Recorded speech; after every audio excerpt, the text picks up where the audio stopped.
Hello everyone, my name is Magdalena and you're listening to Home and Heart Methods. I would like to say today a few words about being gentle, and I would like to defend it.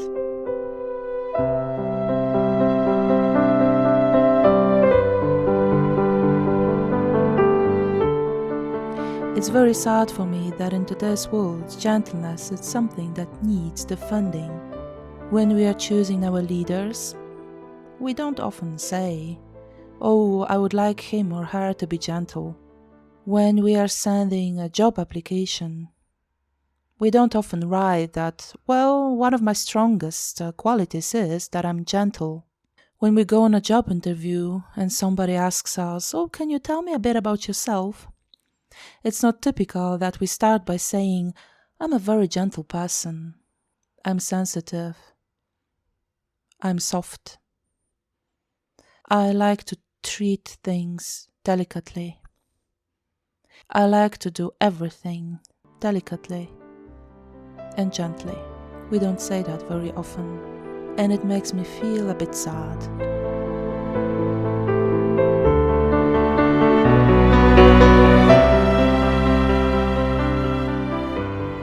It's a mark of our times, I think, that gentleness isn't a quality that we can feel proud of.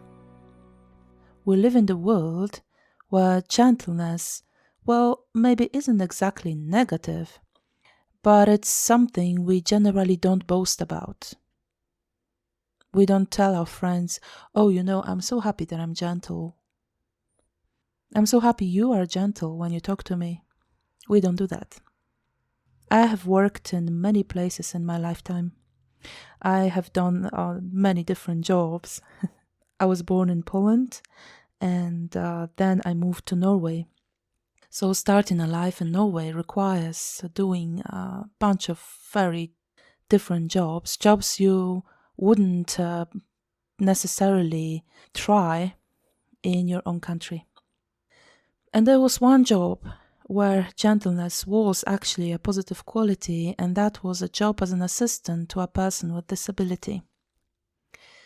But I think it's more of an exception than a rule that gentleness can be something we put on our CV, in the place where we have space for our qualities, our what's my strongest characteristic. We don't put there, "I'm gentle."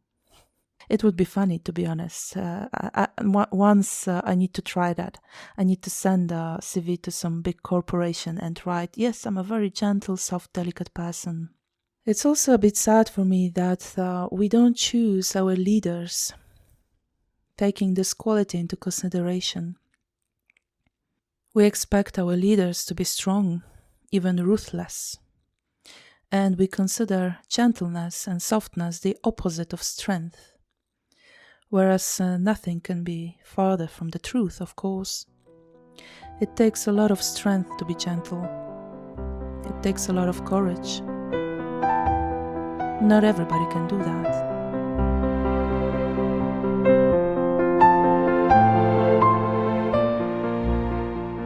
It takes also a lot of consideration for other people. If I'm gentle with other people, when I talk to them, when I help them, or when I want something from them, or when I'm simply in their company for one reason or another. It takes a lot of wisdom and intelligence and consideration to be gentle, and this is a quality that can bring unbelievably beautiful results in our lives. So this is one thing that I always have in my head when I think about gentleness, that it's not a quality that we boast about, that we feel proud of in the world today. It's not something we speak about when we are looking for a job. And very few employers will write in their job description that, "Well, what we need from you is being gentle, being soft. You need to be delicate." You will not find a lot of job advertisements written this way. But there's, of course, another layer to being gentle, And that is, of course, being gentle with yourself. It's very funny that for a lot of highly sensitive people, people who very often are soft and gentle by nature, one of the hardest things to do is being gentle with oneself. We can be very delicate with other people. We care for them. We are soft. We treat them gently. But ourselves, we treat with enormous harshness. We have high demands. We have high expectations. We try to be ruthless. We are rarely satisfied. We are perfectionists. We think that we never do good enough. We are convinced that we should always do better.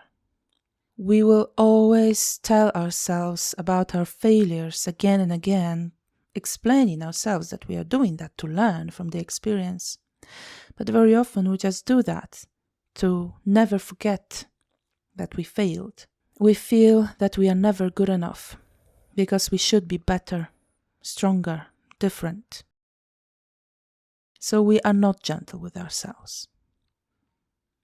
So maybe on a job interview, it would be very interesting to say, well, I'm a very gentle person when I deal with other people. I'm soft, I'm very polite, I'm very understanding, I'm very patient. But if you want to hear how I deal with myself, I must say that I will be the best worker ever because I'm never satisfied with my performance. I'm always trying to do better.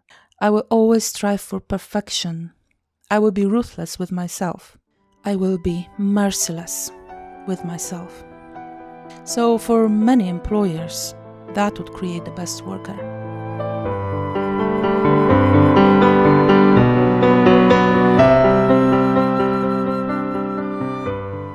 I would like to offer you today a few gentle exercises because I noticed that there's enormous power which lies in gentleness once we applied it to ourselves. And I know how it sounds. It sounds like a piece of advice we can find in a fortune cookie. It's like, do this and you'll be happy. Be gentle with yourself. We have heard it so many times, especially if we are highly sensitive people. But what's the harm in trying and checking if it really works? The idea for this podcast came to me when I was making ebook from my paper book on decluttering. I hate making ebooks, by the way. I try to be gentle with myself while I make this ebook, but I really hate the process of editing text. But I realized that very often when I speak about dealing with objects that are just hard to remove from our house, I talk about doing things gently. Because this is the question which I always had in my head when I read about other decluttering methods. I mean, it is very easy, right? You just need to remove all the objects from your house that, for example, have bad energy or remind you of difficult situations or just feel heavy. But physically, once you have an object in your hand, it's very difficult to put it on the pile marked as donation or trash. So my advice is always to try to make the gesture very gentle. I mean physical gesture. Hold the object gently. If you have, for example, 20 cups in your house and you know that you actually need only 6, and okay, maybe you want to keep 4 more for sentimental reasons, or maybe you just like the pattern on a cup. But there are cups you never use and you actually don't need, but it's just hard to get rid of them. Why don't you take one in your hand gently, delicately? Have a look at it. Gently, delicately. Think about it softly. That it's a nice cup. Maybe it came with a bag of coffee, or maybe you got it at some company party, and it has a logo on it and you actually don't need it, but it's a nice cup. But now you can gently put it on the pile for donation.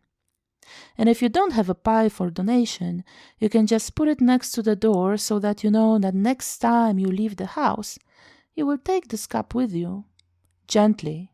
You will take it maybe to some shop that sells second-hand stuff, or maybe you'll just throw it to the trash, or maybe you will give it to your neighbor or a friend who actually likes this type of cups. If you don't have a problem with clutter, the example with cups will probably sound a bit silly, but here's a radical idea. Why don't we try applying gentleness to other areas of our everyday life? Why don't you try to do some things with obvious gentleness in your everyday life? For example, when you get up in the morning and you take the cup from the cupboard and you set the cup on the worktop because you are getting ready to preparing your cup of coffee, why don't you set this cup on the worktop gently? Take the jar with coffee, open it very slowly, very delicately, and sniff the amazing aroma. I'm a big coffee lover, to be honest. Why don't you give this coffee one moment of gentleness? And then the life can start rushing in. Maybe children will run into the kitchen screaming about not finished homework or lost socks. Maybe you will just check the time and you will see that, okay, I don't have time for any more gentleness in my day-to-day. Or maybe you will have one more moment to do the same thing with plate once you prepare breakfast. Set it on the table gently. Take the fork with a very soft gesture and prepare the sandwich or wheats or anything else you eat in the morning in the same delicate manner.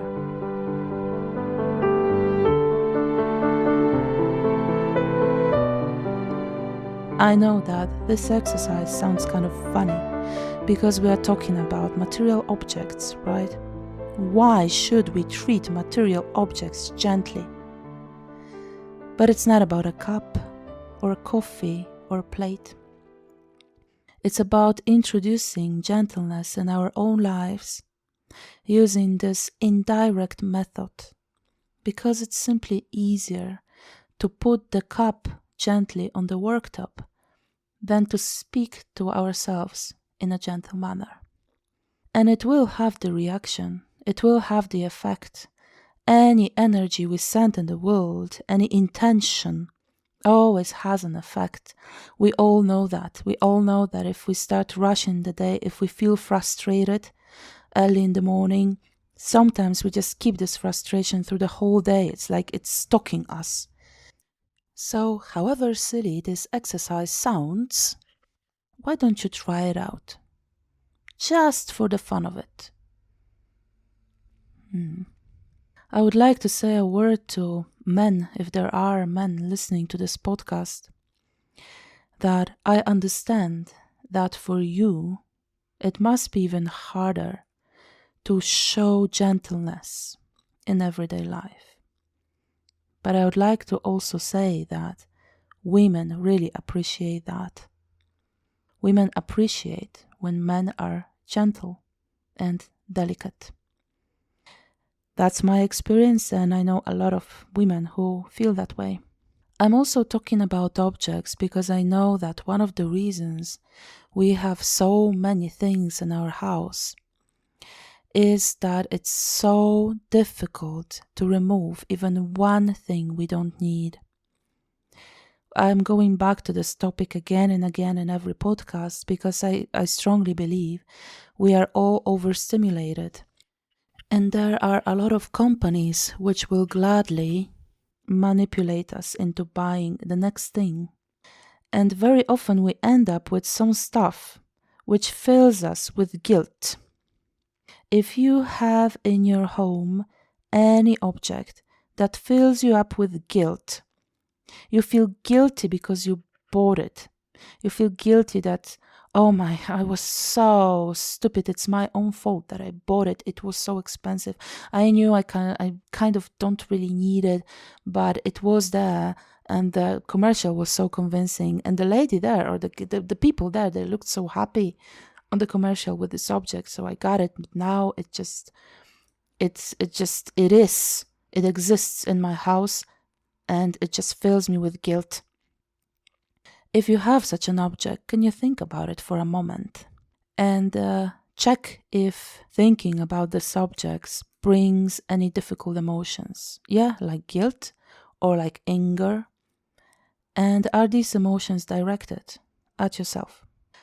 I'm speaking about it because one of the main goals why I decided to start creating this podcast was to help people and help myself regain control over our own time so that we can take our day back, take all those hours which somehow just disappear every day, take them back, reclaim them, find some free time to breathe deeply and think about something we want to think about, do something we want to do, so that we have time to talk to a friend, to call mom, to meet somebody for a cup of coffee, to play some stupid game even, without feeling guilty that we should be doing something else, like working, for example. So how is it all connected? It is connected in this way that there are, unfortunately, uncountable ways of influencing us every single day. We are being influenced every single day by uncountable methods. And the only goal all these methods have are to redirect our attention to a product and motivate us to buy it.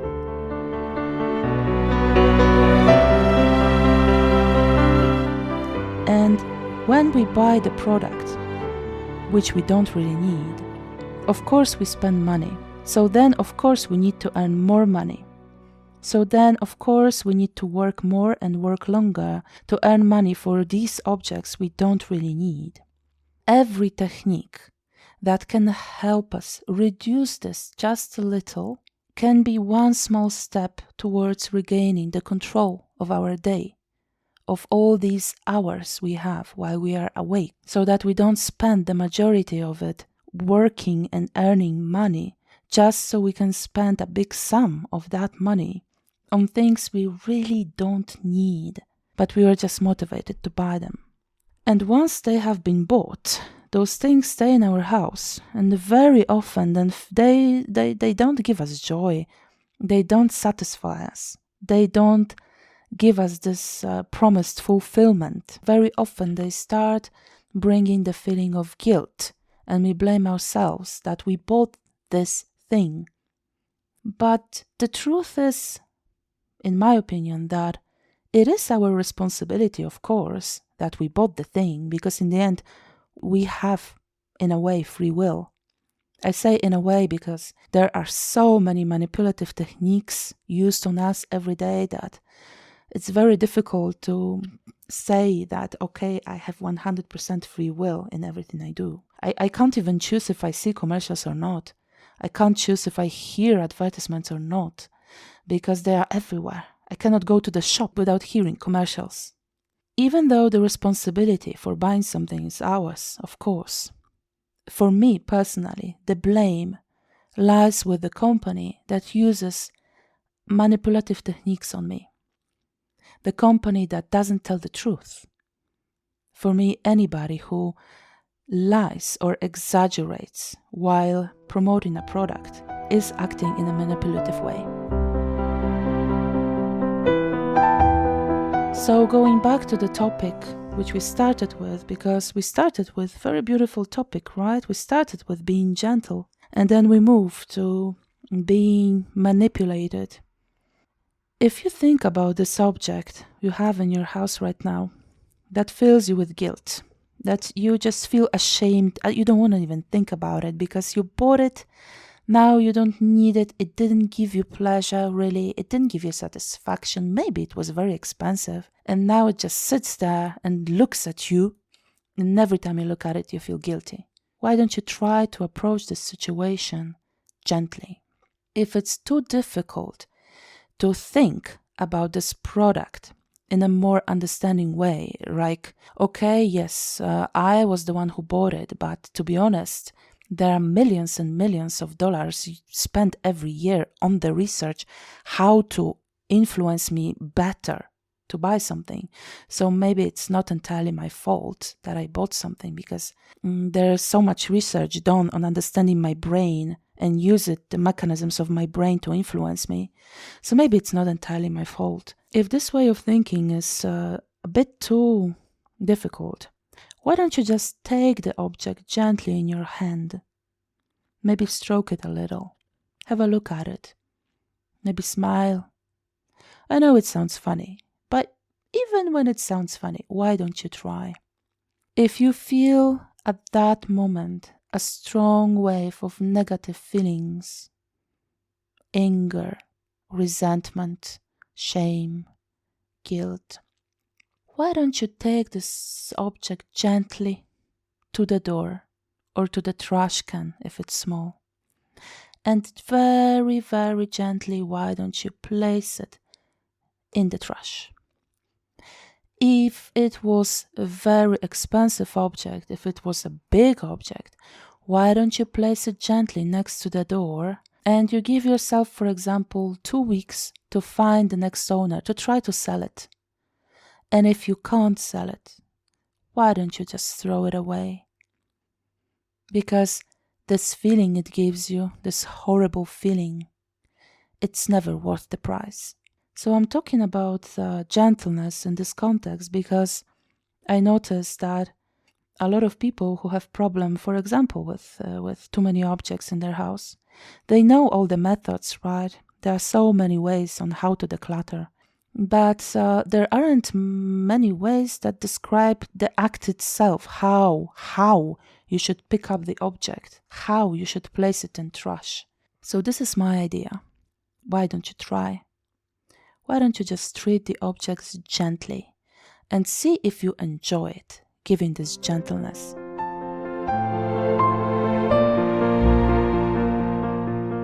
Because when you deal with your own physical objects, your cups, your chairs, your computer, your sofa, your pillows, your books, your notebooks, your pens, anything, this gentleness kind of bounces back because the objects are yours.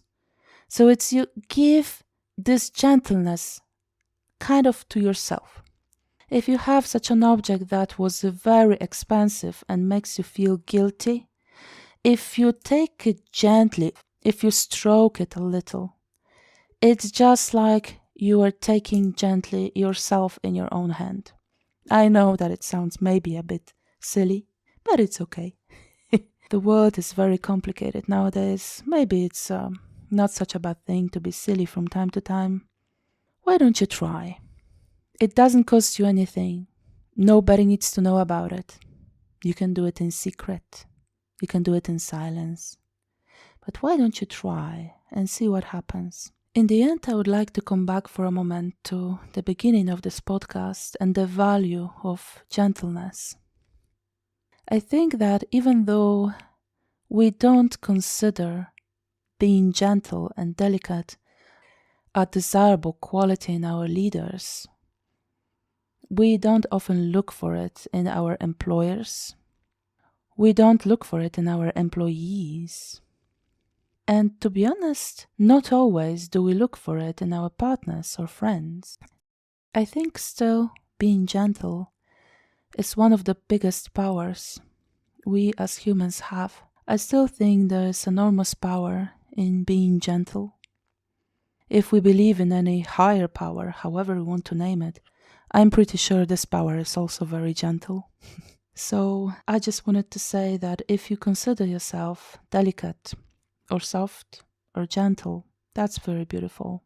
That's a very positive, desirable quality to have. And even though people don't look for it very often consciously, they always appreciate it on an unconscious level if they meet somebody who treats them gently in a non-intrusive, non-patronizing kind of way.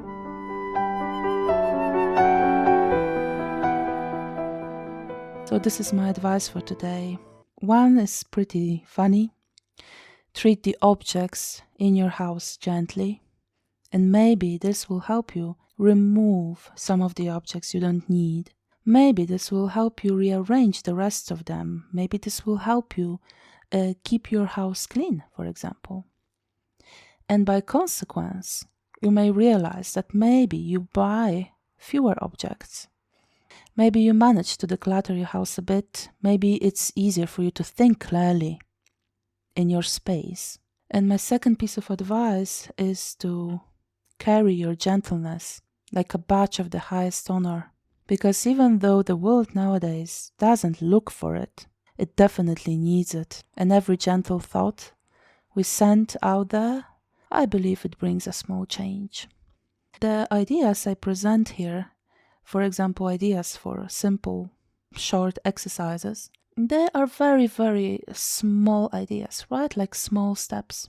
But if we take all of them together, they may help us regain control of our day. I know it may seem like the ideas are too silly or too small, but because they are so silly and small and they cost nothing, it's very easy to try them out and see what happens then. Because the goal in the end is to redirect our attention from this material life.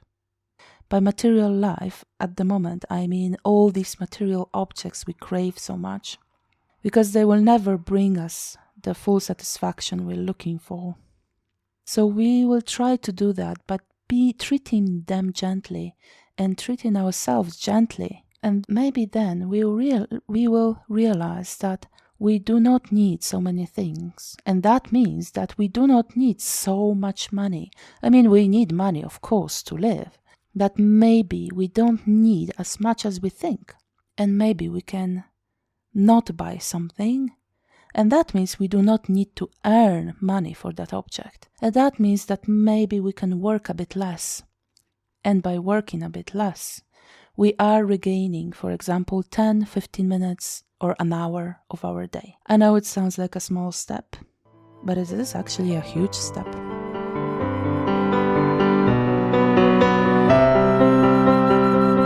Thank you so much for listening, and I wish you a very, very nice evening. And I think I will go make myself a cup of tea and think a bit more about being gentle with myself.